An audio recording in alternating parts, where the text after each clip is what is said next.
No one in the entire city ever really knew what went on behind the tall iron gates of the Ashford estate. The mansion sat on the outskirts of town, surrounded by acres of perfectly trimmed hedges and silence, a kind of silence that didn't feel peaceful, but watchful. To outsiders, it was a monument of wealth and power, owned by one of the most enigmatic men in the country, Alexander Ashford. To those who had worked there, it was something else entirely, a prison made of glass and gold. The maids changed frequently. None of them lasted long. Some left without explanation, others vanished without warning. People whispered that the mansion was cursed, that the walls themselves could hear you speak. Yet despite all the rumors, when a young woman named Clara stepped through those gates one autumn morning, she wasn't afraid. She needed this job. Desperation has a way of silencing fear. Her mother was ill. Her rent was overdue. At every path in her life seemed to lead to a locked door, except this one.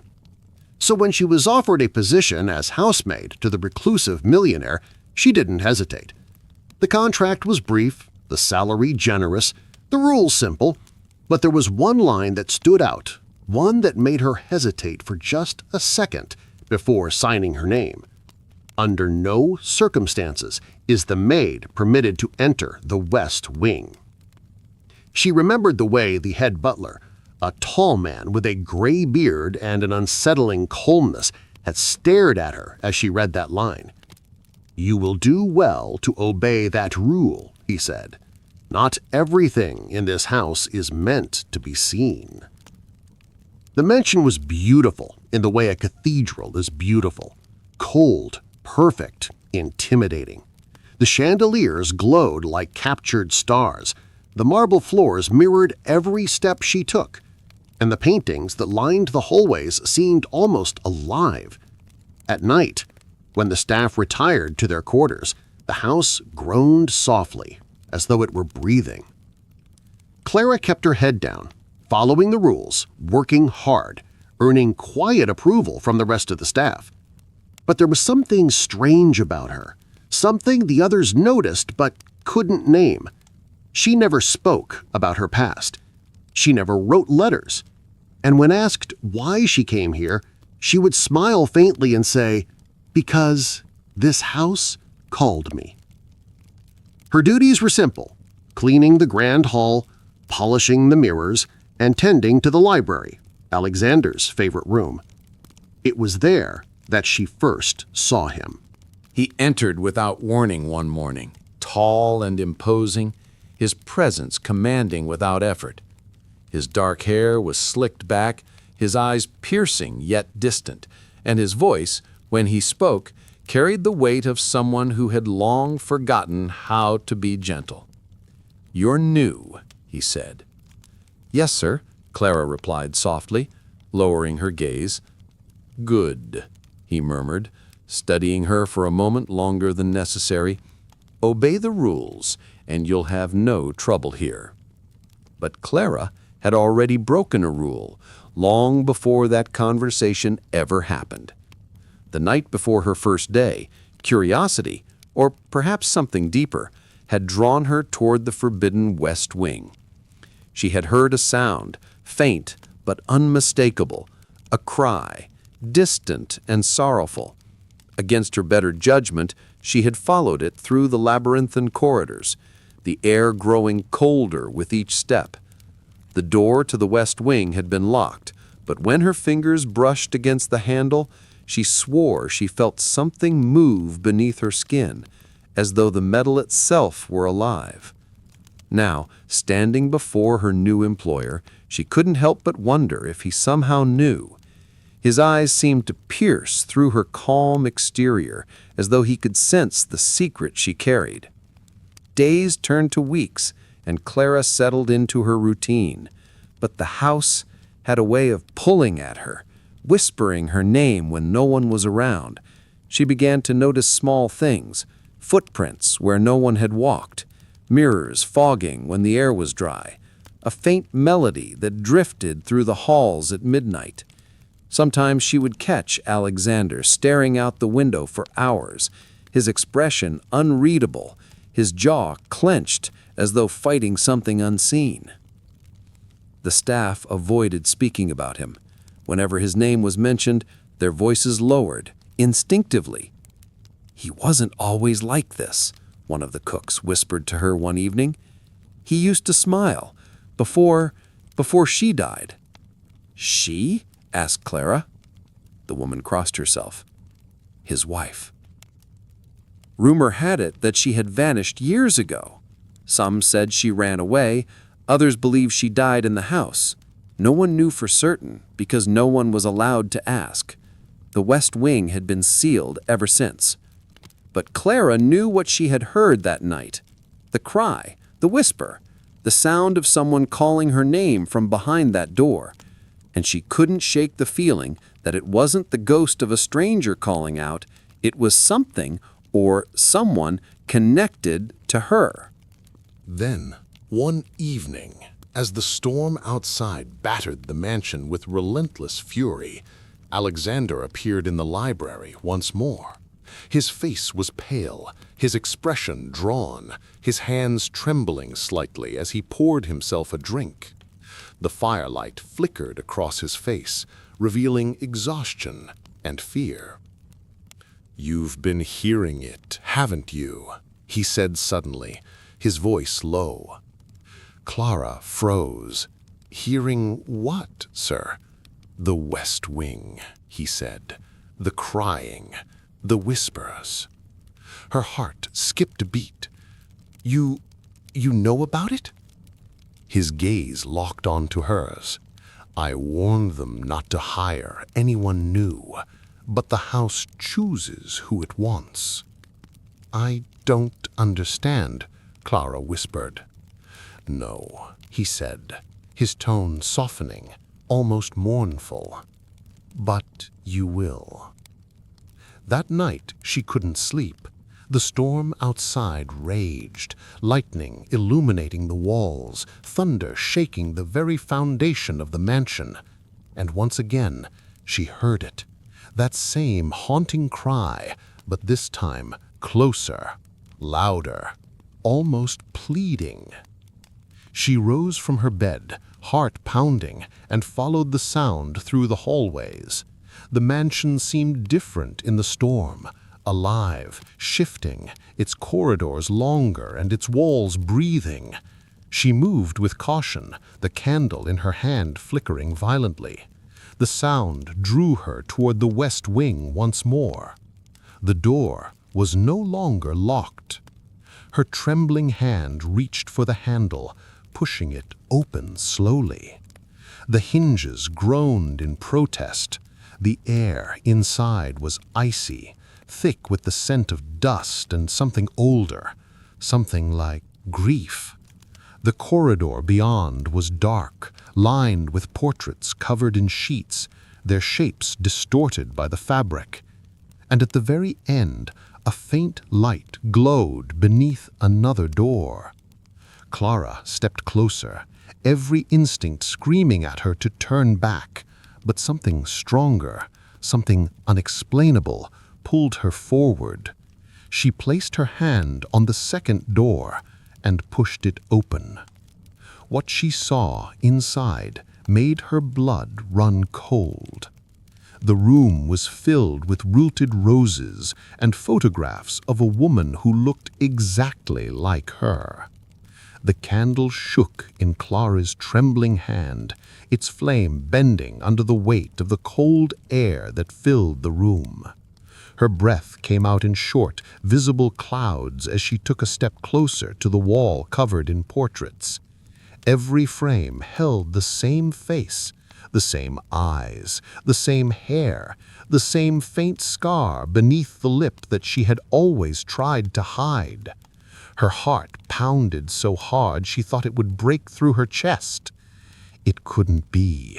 It wasn't possible. Yet there she was, again and again, immortalized in paintings and photographs that had clearly been here for decades. She reached out, brushing her fingertips against one of the frames. The canvas was cracked with age. The paint faded, but the resemblance was undeniable. It was her. Her knees felt weak. "What is this?" she whispered into the darkness. "What are you trying to tell me?" A soft creak came from behind her. Clara turned sharply, candlelight slicing through the shadows. At the doorway stood Alexander. His expression was unreadable. Shock, recognition, and something else, something like fear. He stepped inside slowly, his eyes never leaving her face. "I told you not to come here," he said quietly. His voice, though calm, carried a tension that made the air heavier. Clara's voice trembled. "Who is she?" He didn't answer immediately. His gaze moved past her to the portraits. "That," he said finally, "is Eleanor." The name hit her like a whisper of wind through an open grave. "Eleanor? She was my wife," he continued, stepping closer. "And she's been dead for 7 years." Clara swallowed hard, the sound loud in the silence. "She looks like me." "Yes." His tone was careful, almost reverent. "Too much like you." He took another step toward her, and the candlelight caught the faint tremor in his hands. "When you first arrived, I thought it was just coincidence. I told myself it couldn't be real. But every time I looked at you—" He trailed off, shaking his head. "You are her." Clara stepped back, shaking her head. "No, I'm not. I don't even know you. You don't remember," he said, almost to himself. "Of course you don't." Her heart raced faster. "What are you talking about?" Alexander's eyes darkened, and for a moment he seemed older, haunted. "You died in this house." The words hung in the air like smoke. Clara's mind recoiled, rejecting the absurdity of it. "That's insane," she said, her voice trembling. "I'm alive. I'm right here." He nodded slowly. "And so was she, once." The floor beneath her seemed to shift, the air thickening as if the house itself was listening. "Stop," she said, her hands shaking. "Stop saying that." But Alexander stepped closer still, his expression pained but unrelenting. "When Eleanor died, the house changed. It became something else. Rooms moved, doors locked themselves. The West Wing, where she—" He stopped, unable to finish. "It closed itself off. I tried to destroy it, but I couldn't." The house wouldn't let me. Clara's thoughts spun wildly. The sound of the storm outside blurred into a distant roar, replaced by the pounding of her own pulse. "You think I'm her?" "I don't know what to think anymore," he said. "But I know this house. It doesn't allow coincidences." She turned toward the portraits again, her fingers trembling as she lifted the candle higher. The faces stared back, each one identical to her own, painted with love, with obsession, with grief. Beneath one of the portraits was a small plaque engraved with a single line: "To the one who will always return." She stumbled backward, her breath catching. "What does that mean?" Alexander's jaw tightened. "I don't know. But since the day you arrived, I've heard her voice again. I've felt her presence. And now you're standing here looking exactly like her, telling me you heard the same cries I've heard for years?" The room seemed to hum with energy, the candle flickering violently. Clara felt her vision blur, her mind spinning with disbelief and fear. "You think I'm some kind of ghost?" "No, you're real. I can see that, feel that. But maybe you're not just you. Maybe you're something the house brought back." Lightning flashed, illuminating the portraits once more. In that moment, Clara could swear the eyes in the paintings moved, following her, watching her, alive. She dropped the candle, the flame extinguished with a hiss, plunging them into darkness. For a long moment neither spoke, only the sound of the storm filled the air. Then, softly, Alexander's voice. "The night she died, she said something. She said she would return when I was ready to face the truth. I never understood what that meant, until now." Clara pressed her palms against her temples, her thoughts fractured, her breath shallow. "This is madness." "Maybe," he said, "but madness doesn't make it less real." The wind howled through the broken window pane, and for a moment Clara thought she heard it again, the voice, faint, melodic, calling her name. "Clara." Her heart froze. Alexander's head snapped toward the sound. "Did you hear that?" She didn't answer. She was staring at the portrait again. In the faint light of the storm, she saw something new, something she hadn't noticed before. Under the cracked paint of the woman's hand was a ring, the same ring she wore. Her hand trembled as she held it up. "No, no, it can't be." Alexander's eyes widened. "That ring, it was hers." "I found it," Clara whispered, "in my apartment, weeks ago. I thought it was just something I'd bought from the market." He took a step closer, his expression torn between awe and dread. "You didn't find it. It found you." The words sent a chill through her body, colder than any ghost. For a moment, neither spoke. The silence was heavy, the kind that felt alive. Then, from somewhere deep within the mansion, the piano began to play, slow, deliberate, mournful, the same melody she had heard every night since she arrived. Alexander turned toward the sound, his face pale. That's her song. Clara could barely breathe. "She's here." He looked back at her. "No," he said. "You are." The mansion seemed to pulse with a life of its own after that night. Each creak of its old wooden bones felt like a heartbeat, slow and deliberate, echoing through corridors that twisted in ways that defied reason. Clara wandered those halls as though in a dream she could not wake from, the air thick with memories that were not hers and emotions she could not name. The walls seemed to watch her, their faded wallpaper shifting subtly as if breathing in rhythm with her movements. The mirrors distorted her reflection, showing flashes of faces she did not recognize but somehow knew. Sometimes she would glimpse herself standing still when she was moving, or turning away when she had not yet decided to.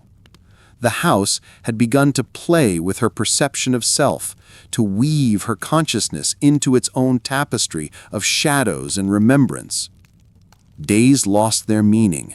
Light and dark no longer followed any predictable order. Sometimes the sun would stream through the grand windows, illuminating motes of dust that shimmered like tiny spirits suspended in golden air. Other times, darkness would descend abruptly, swallowing the corridors and filling every corner with silence so complete that her own breath felt intrusive. The boundaries between reality and the mansion's will blurred. There were moments when Clara could feel the heartbeat of the house beneath her feet, a slow, steady thrum, like something ancient stirring in its sleep. The West Wing, once forbidden, had become both her obsession and her curse. She would find herself drawn to it without understanding why, her hands grazing the walls as though the structure itself whispered instructions. The air there was colder, the floorboards softer underfoot, as though worn down by invisible steps. There were rooms that had not existed the day before, staircases that twisted upward into darkness and ended abruptly at sealed doors. She began to sense presences that were not visible, shapes of warmth or cold passing through the periphery of her awareness, memories pressing against her skin like breath. The mansion wanted something from her.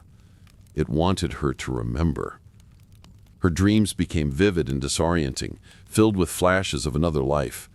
She saw herself standing in the same corridors, but dressed in silks from another century, her hair pinned in intricate curls, her laughter echoing like a song. She saw Alexander's face, younger, unburdened, eyes full of light and devotion. She felt his hand on hers, warm and sure. Then she saw fire, screaming, the sound of glass shattering, and the taste of smoke filling her lungs. She would wake gasping, the sheets clinging to her skin, her pulse racing as if she had just lived and died in the space of a dream. Each morning she would wander through the mansion, searching for proof that what she saw in her sleep was real, and each time the house seemed to comply. A broken mirror replaced overnight, a scorched mark on the floor where she remembered the fire, a faint scent of roses and smoke that followed her wherever she went. Objects began to move subtly. Books rearranged themselves on shelves. Doors opened just before she reached them. Candles flickered to life when she entered her room. The mansion responded to her emotions, as though it were attuned to her heartbeat, amplifying her fear, her longing, her confusion. Alexander watched from a distance. He seemed changed, quieter, his eyes shadowed with something like reverence or dread. The air between them grew heavy with unspoken truths. Clara could feel his presence even when he wasn't near, as if the house itself carried his essence, merging it with hers. Sometimes she would sense him standing at the threshold of a room, unwilling to enter, his gaze unseen but palpable, his emotions a storm she could feel pressing against her back. The mansion had bound them together in a way that neither could undo. As days passed, Clara's sense of identity began to fragment. She no longer knew where she ended and Eleanor began. Her reflection changed subtly. Her eyes seemed older, her movements more graceful yet uncertain, her posture mirroring that of the woman in the portraits. The line between reincarnation and possession blurred until it was meaningless. She began to feel two heartbeats in her chest, two sets of memories intertwining like vines, fighting for dominance. The mansion fed on that confusion, its whispers growing louder, more insistent. It called her by both names now, merging them into a single word that resonated through the air whenever she crossed the West Wing. Rain fell constantly in those weeks, as though the sky itself conspired with the house to blur time. The windows were streaked with water, and the world outside became distant, unreachable. Inside, everything was alive with motion. Curtains swayed though there was no wind. Chandeliers trembled softly. The faint scent of roses deepened into something headier, intoxicating. Clara would sometimes catch a glimpse of her former self in the glass panes, pale, frightened, clutching a candle, and for a moment she would think she was watching a memory rather than her own reflection. There was one afternoon when the sun broke through the clouds, bathing the mansion in light so sharp it felt almost intrusive. Clara stood in the courtyard, surrounded by roses that bloomed in defiance of the cold. The petals brushed against her fingertips like whispers of forgiveness. For a fleeting moment, she felt peace, but the peace did not last. When she turned back toward the house, she saw it again, the faint outline of a figure standing in the window of the West Wing, watching her. The shape was unmistakable. It was herself. The realization fractured something inside her. That night, the dreams returned with greater clarity. She saw Eleanor again, but this time she understood what she was seeing. The night of the fire, the argument, the betrayal, the desperate attempt to save something that was already lost, the love that had curdled into obsession. She saw Alexander kneeling beside Eleanor's body, grief carving lines into his face that time would never erase. And she saw the mansion absorb that grief, feeding on it, twisting it into permanence. It had trapped the memory of that night within its walls, replaying it endlessly, waiting for her return. When she awoke, she was standing in the West Wing. The candle in her hand burned low, wax dripping onto her skin. The portraits around her had changed. Eleanor's face, her face, smiled faintly now, as if recognizing the truth. The house was silent, almost reverent. Clara understood then that the mansion had not merely been haunted by Eleanor's ghost. It was Eleanor, a vessel of her love, her pain, her unfinished story, and she was its continuation. The knowledge settled over her like a weight and a release. The air seemed to shift, growing lighter as the truth took root. The mansion had chosen her, not to torment her, but to complete what was left undone. She was not just Clara, nor merely Eleanor reborn. She was both, the past and the present intertwined, a bridge between what had been and what could be. As dawn crept over the horizon, the mansion exhaled, its walls releasing a sigh that felt centuries old.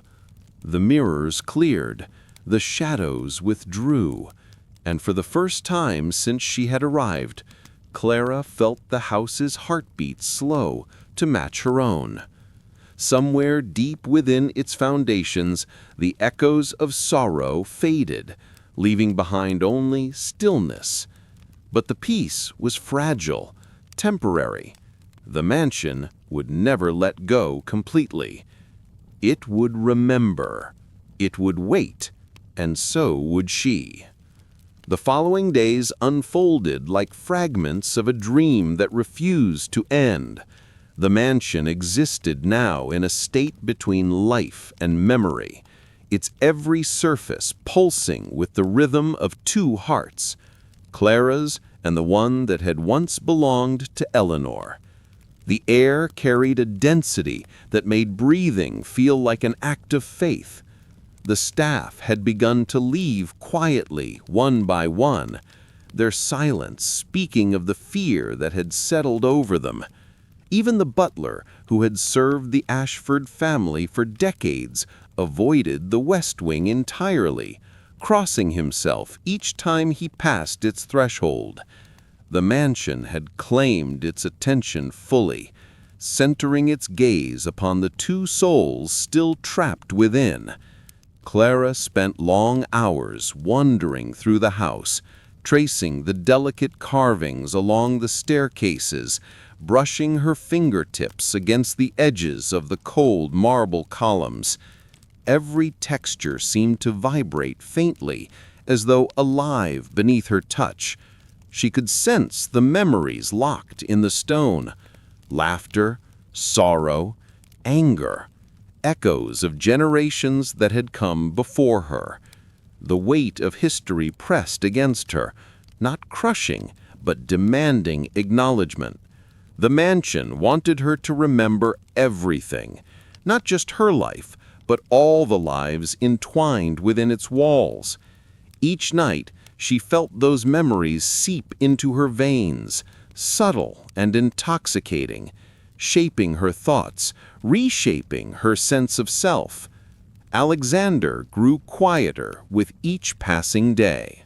He no longer attempted to rationalize what was happening, no longer sought answers that science or sanity could provide. Instead, he watched her with a kind of reverence, his expression alternating between awe and dread. He knew the truth now, or at least part of it. Clara was not just a stranger who had stumbled into his home. She was the embodiment of everything he had lost and everything he had refused to face. In her presence, the mansion came alive. In her absence, it seemed to wither. He could not decide whether she was his salvation or his punishment. Nights were the most dangerous. When the moon rose high above the estate, the mansion transformed completely. The air would hum with energy, faint lights would flicker along the ceilings, and the whispers would return, softer now, yet filled with purpose. Clara began to hear entire sentences in the murmurs that slithered through the dark, fragments of lullabies, confessions, and promises long broken. Sometimes she would wake to find her name written in dust upon her window pane, letters trembling faintly before vanishing into the air. The house had grown possessive, its love suffocating, its memory endless. One evening the storm returned. Lightning illuminated the horizon in jagged streaks, thunder rolling like the voice of something ancient. The mansion's chandeliers shuddered with every tremor, their crystals clinking like fragile bones. Clara stood at the foot of the grand staircase, the candlelight trembling in her grasp, her reflection multiplied endlessly in the mirrors that lined the hall. She felt herself fracturing within them, countless versions of her face staring back, each one carrying a different expression, a different truth. Somewhere among them she caught a glimpse of Eleanor, smiling faintly from beyond the glass. The sight filled her not with fear, but with an aching sense of inevitability. The West Wing called to her again, a pulse in her mind, a rhythm she could not resist. She moved through the corridors like a ghost, her steps soundless, her breath shallow. The door opened before she touched it, the hinges groaning like a sigh. Inside, the air was colder than before, laced with the scent of rain and roses. The portraits watched as she entered, their painted eyes gleaming faintly in the dim light. She could feel Eleanor's presence surrounding her, not menacing, but sorrowful, a spirit tethered by longing rather than vengeance. Alexander followed at a distance. He had sworn he would never set foot in that wing again, yet his body betrayed him, drawn forward by something stronger than fear. He found her standing in the middle of the room, her face pale and luminous, her eyes half-lidded, as though she were listening to something only she could hear. Around her, the candle flames bent toward her body, drawn to her like iron to a magnet. She seemed weightless, suspended in a state between dream and wakefulness. The mansion began to tremble. Dust fell from the ceiling in soft waves, and the air thickened with invisible energy. Clara felt the ground beneath her vibrate like the slow, deep heartbeat of a sleeping beast. The walls themselves seemed to ripple, their surfaces flexing as if they were made of flesh rather than stone. She knew then that she had reached the heart of it, the place where the boundaries between life and death, between memory and presence, dissolved completely. A strange warmth began to rise within her chest, a pulse that did not belong solely to her. She could feel Eleanor's emotions bleeding into her, love so fierce it bordered on pain, loss so deep that carved through time itself. The two consciousnesses intertwined, not in conflict, but in reconciliation. Clara was no longer merely remembering. She was becoming. She saw fragments of the past cascade through her mind, the day Eleanor first met Alexander, the laughter that once filled these rooms, the nights of joy that turned into nights of suspicion and despair. She saw the fire again, but this time she understood. It had not been an accident.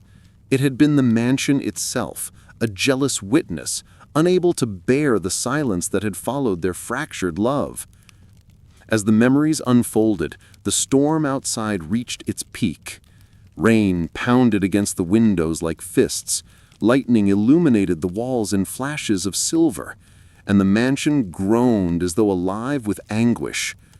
Clara stood in the center of the chaos, her eyes closed, her hair whipped around her face, her breath merging with the rhythm of the wind.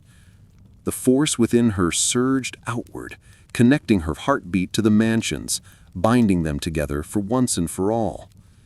Alexander entered the room then, his expression torn between horror and awe.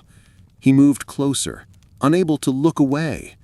The air around her shimmered, light radiating faintly from her skin as though she were absorbing the lightning itself. Grief came to her differently than it came to others. It was not sharp or sudden. It was slow, tidal, a constant undertow that pulled her through every room, forcing her to relearn what it meant to live alone. Alexander's absence was not an emptiness, but an echo, soft and endless. She felt him in the dust that stirred when she opened the library door, in the faint warmth that lingered in the chair where he had once sat, and in the faintest pulse of the walls that had learned to mirror their hearts. The house, once filled with the music of their shared footsteps, now hummed with a solitary rhythm. Yet it was not loneliness that consumed her. It was continuity. She was not apart from him. She was the continuation of what they had built, the living breath of the structure they had awakened together. Seasons slipped by unannounced.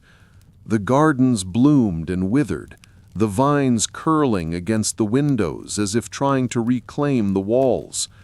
The roses that Alexander had planted grew wild, their roots deepening into the soil like veins connecting the living and the dead. Clara tended them each morning, her hands brushing against the thorns, her fingertips marked with tiny cuts that bled faintly before healing without scars. The earth responded to her differently now. Flowers bent toward her when she passed, and birds nested near the verandas without fear. The mansion, once a predator, had become a living organism that protected her. The spirits that had haunted it for decades retreated into stillness, not banished, but finally at peace. At night, she would walk the halls carrying a lantern, her shadow gliding along the walls like a silent twin. She no longer feared the whispers. They had changed in tone. They were no longer cries or warnings, but fragments of lullabies, pieces of stories half remembered. The house spoke in memories, and she listened. Sometimes she caught glimpses of her former selves, Eleanor's reflection passing across the mirrors, the faint shimmer of her past lives watching from the periphery of the candlelight. She had become a composite of all who had ever lived and loved within those walls, a vessel through which the mansion dreamed. On some nights, when the wind carried the scent of rain through the open windows, she felt the boundary between her and the mansion dissolve completely. The walls seemed to pulse with her heartbeat, the floors vibrating beneath her feet in slow, gentle rhythm. Clara stood in the center of the great hall, watching the snow settle over the banisters and the chandelier crystals. The cold did not touch her. The mansion glowed faintly, its light warm and steady.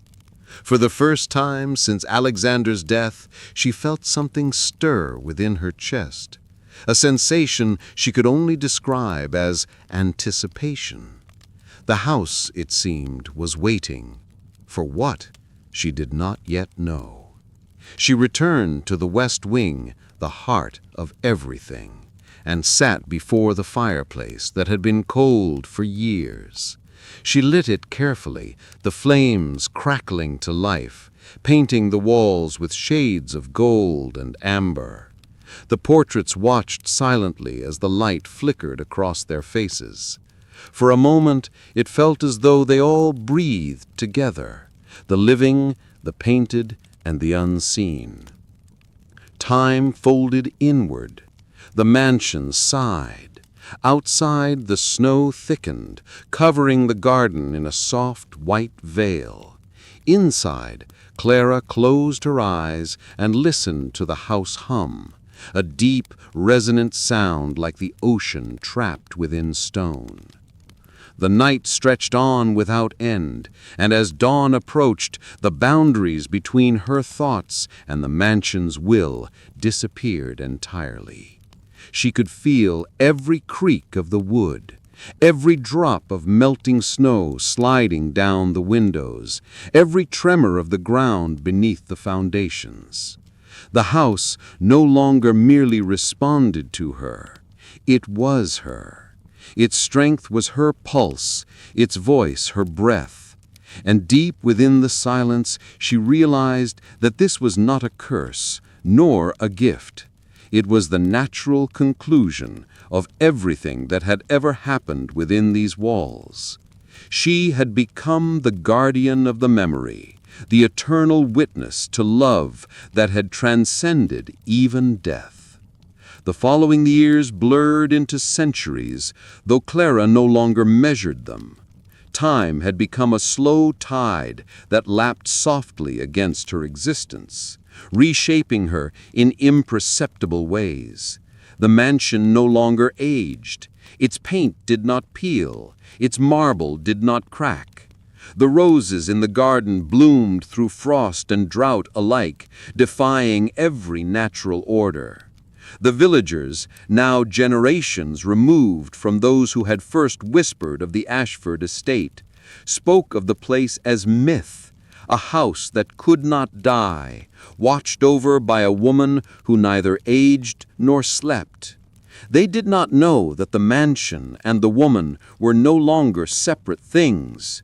They were one heartbeat, one consciousness, spread across 1,000 walls. In her quiet dominion, Clara moved through endless corridors that shifted gently around her. Rooms appeared where she needed them, disappeared when she turned away. The house responded not to spoken command, but to thought itself, an extension of her will. There were mornings when she woke in the garden, dew clinging to her hair, the scent of rain still in the air. And she would realize she had been dreaming the architecture again, imagining new wings, new staircases, new spaces for the mansion to inhabit. Every time she dreamed, it built. Every time she remembered, it changed. The boundaries between imagination and structure no longer existed. The ghosts returned, but they were no longer echoes of pain. They were fragments of memory drawn to her warmth. Servants from centuries past drifted through the halls, smiling faintly as they went about the routines they had once performed in life. Musicians tuned invisible instruments in the ballroom. The air shimmered with laughter and quiet conversation, as though the house itself had become a sanctuary for all the moments that had ever mattered. It was not haunted anymore. It was inhabited by eternity. Yet even in peace, Clara felt something stir. The mansion was restless, sensing that some final thread of its story remained untied. In dreams that came without warning, she saw Alexander again, not as he had been in his final days, but as the younger man she had once known, his eyes bright, his laughter echoing through the corridors. He would stand in the west wing, surrounded by light, his hands reaching out as if to remind her that there was still more to remember, still one last truth buried beneath the calm. The dreams became stronger as the centuries turned. The mansion grew colder at their edges, its calm disturbed by a faint vibration like breath drawn before confession. She began to hear faint melodies from the piano in the ballroom, not of sorrow this time, but of awakening. The notes pulled at her like gravity, leading her back to the center of everything, the west wing where it had all begun. When she entered, the air was alive again.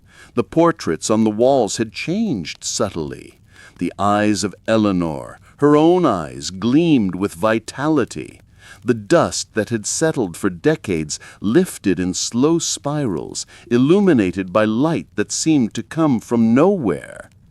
Clara stood in the middle of the room and felt the mansion hold its breath. It became a pulse within the earth, a rhythm woven into the soil and the wind. Travelers who passed through the valley in the years that followed spoke of a hill where roses bloomed even in winter, their petals glowing faintly under moonlight. Some said that if you stood there in the quiet hours before dawn, you could feel the ground beating like a heart.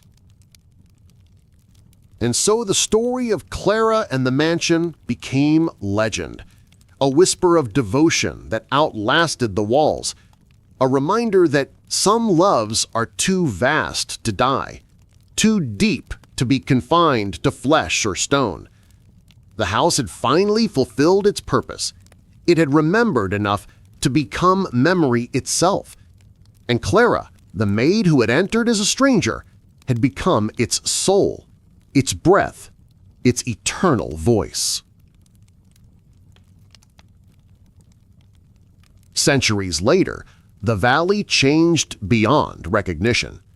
The great roads that had once curved gently through open fields became paved arteries leading toward distant cities. The forests receded, replaced by quiet towns whose inhabitants no longer remembered the old estate by name. Only the Hill of Roses remained, a defiant fragment of the past, blooming where the Ashford mansion had once stood. The locals called it the Heartfield, a place where the air was always still and the ground always warm, even in the depths of winter. They did not know why the flowers grew there, or why the scent carried for miles, or why no bird ever flew directly above it. They simply avoided it out of instinct, whispering stories that children half believed and adults pretended to forget. But one spring, long after the world had forgotten the mansion's name, an archaeologist named Lucian discovered references to the Ashford lineage in an archive of crumbling estate records. Among brittle pages and faded seals, he found drawings of the old house, notes about its architecture, and a final entry written in a hand he could not identify. The house no longer sleeps beneath stone. It breathes beneath the roses. The phrase haunted him. He traveled for months, following maps so old they no longer matched the geography around them, until he found himself in the valley where the legend had been born. He expected ruins, fragments of marble, the skeletons of walls. Instead, he found only roses. Thousands of them. They stretched endlessly across the hill, their petals deep crimson, glistening with dew that did not evaporate even under the noon sun. The air was unnaturally quiet, the kind of silence that absorbs sound rather than allows it to fade. He felt his vision blur, the world around him bending into a haze of light and fragrance. He could no longer tell whether he was awake or dreaming. He saw her then, not as a ghost, but as a shape within the light, tall, graceful, hair dark as ink, eyes ageless and knowing. She stood among the roses, her dress blending with their color until she seemed woven from their petals. She looked at him not with surprise, but recognition, as though she had been expecting him for centuries. She raised her hand in greeting, her palm shimmering faintly with light that pulsed in rhythm with the ground. Her lips moved, though no sound emerged. Lucian felt the message more than he heard it. The house lives through memory. The memory lives through us. He dropped to his knees, overcome not by fear, but by an overwhelming sense of reverence.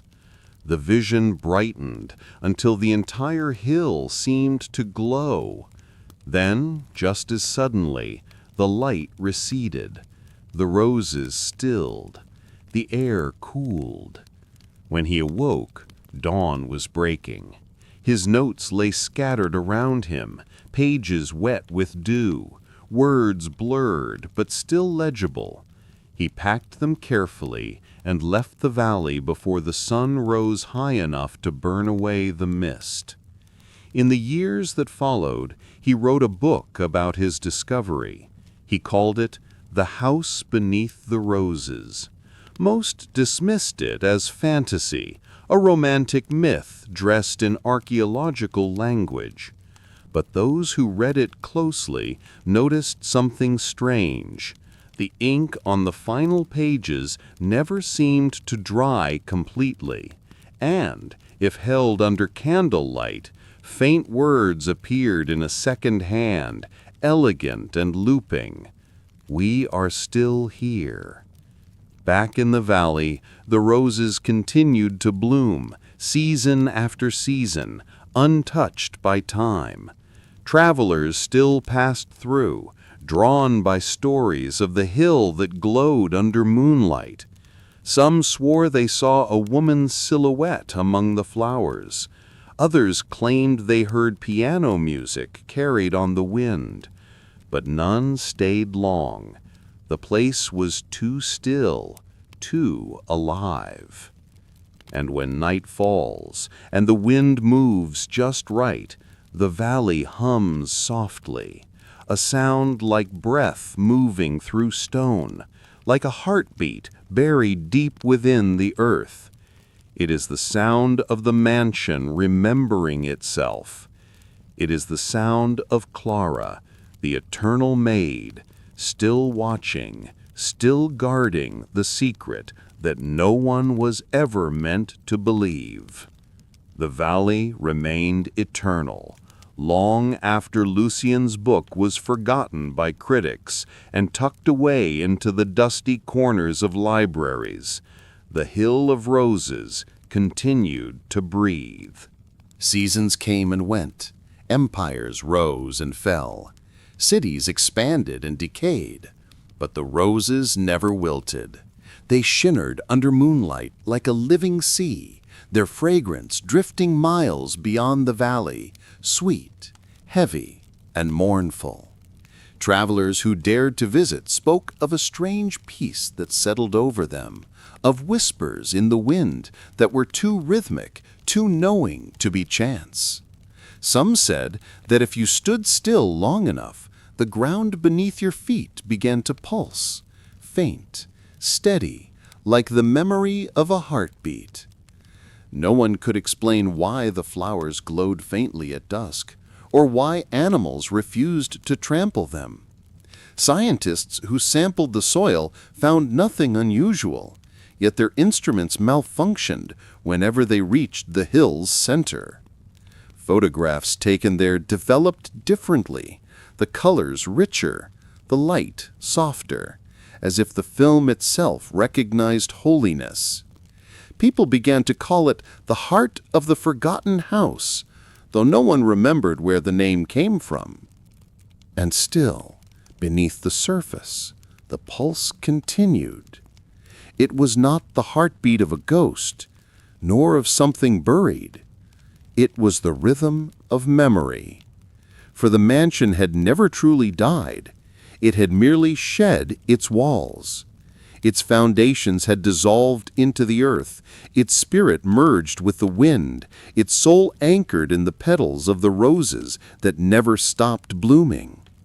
What once had been confined by stone now spread endlessly through soil and time.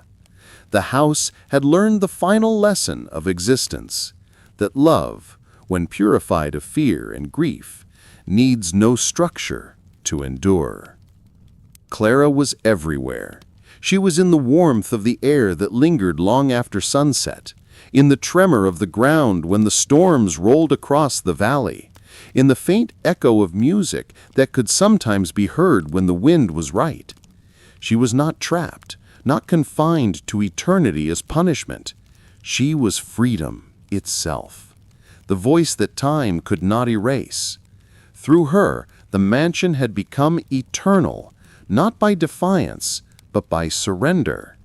It had chosen to live, not as a monument, but as a memory that touched anyone who wandered close enough to feel it.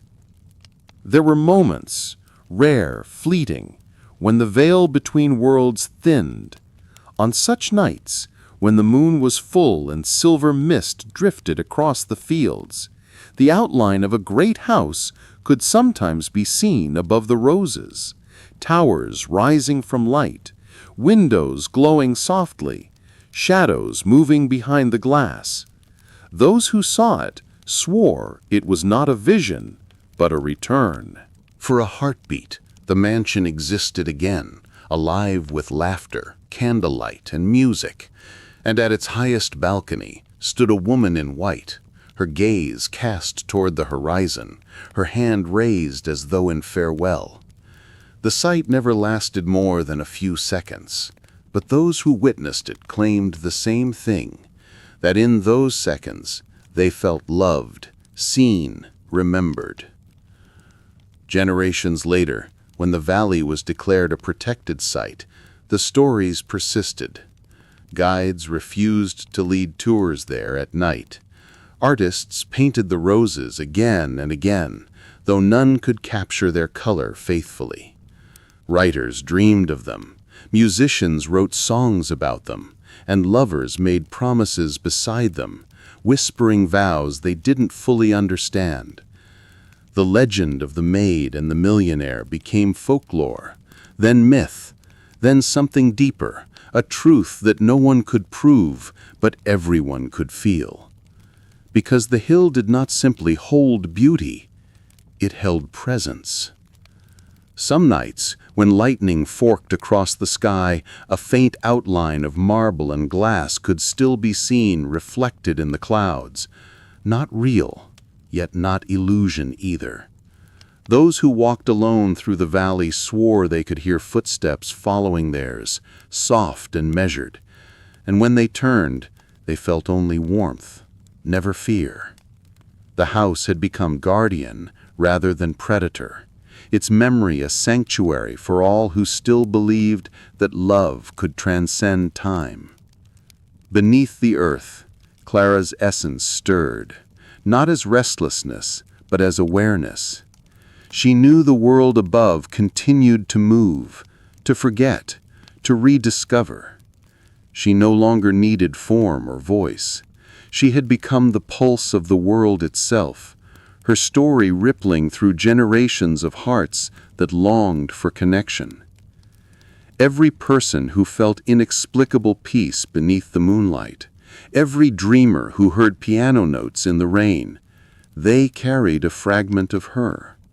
Through them, she was infinite. And so the mansion's legacy endured, not as a warning, not as a tragedy, but as proof. Proof that the impossible had once happened and might again. That the boundary between life and death, between memory and flesh, could be crossed not by science or power, but by devotion too pure to decay. The roses, they say, still open wider when someone speaks her name aloud. And if you listen closely, if you close your eyes and let the wind move through you, you will hear it. A soft whisper beneath the sound of leaves, the gentle voice of the eternal maid saying, "The house remembers, and so should you." So, if this story touched you, if it made your heart beat a little faster, if you felt the chill of the mansion's shadow or the warmth of its redemption, then let it live again through you. Like this video, share it, leave a comment telling us what you felt, and subscribe to the channel so that more souls can hear the secrets that time tried to bury. because every story we keep alive becomes another house that refuses to die.